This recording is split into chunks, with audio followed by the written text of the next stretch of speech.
We can now bring in Dr. Hans Kluge, the World Health Organization's regional director for Europe, who is in Kyiv in the run up to the 1 year anniversary of the start of this war. Good evening. Thank you very much for joining us here on France My 24. pleasure. Now, 59 buses have been donated to the Ukrainian Ministry of Health, and these are set to strengthen the country's vaccination efforts as the war continues. Talk us through how these bus drives will work exactly. Well, the vaccination coverage in Ukraine has taken a huge blow since the start of the war.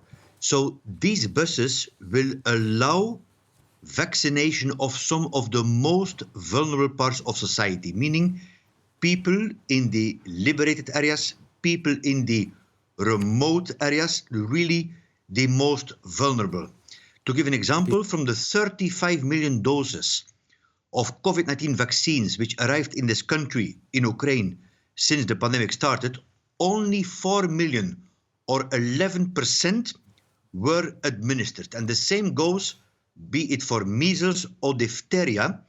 So those buses, those vaccinations will save lives, and particularly of the vulnerable children. When you say vulnerable people, do you also mean people who are living in the proximity of the front line?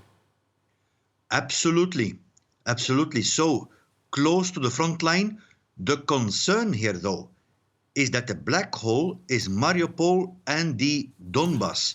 We don't receive any official reports about the health information in those inaccessible territories, but the witnesses that we speak to makes us very, very worried about the sanitary information. So this humanitarian corridor to Mariupol, to the Donbass, which for more than 6 months we have been advocating for, is more acute than ever.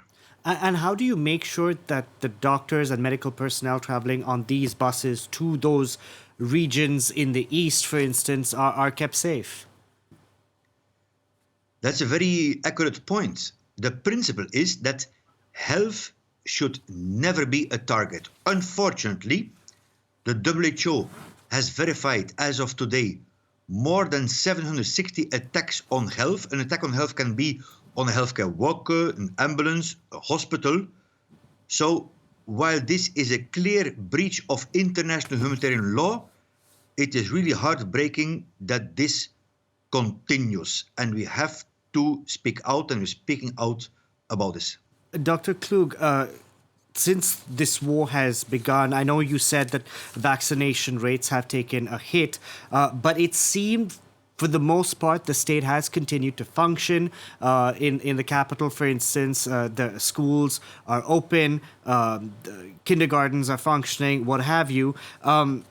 Given that the state has functioned to a certain extent, is that why we haven't seen any outbreaks of diseases like we did, for instance, in Yemen, where there was a cholera outbreak and things like that, where the population went to the brink of hunger? Is it because the war in Ukraine, the government in Kyiv is better financed through its allies? Is that why we've not seen any outbreaks?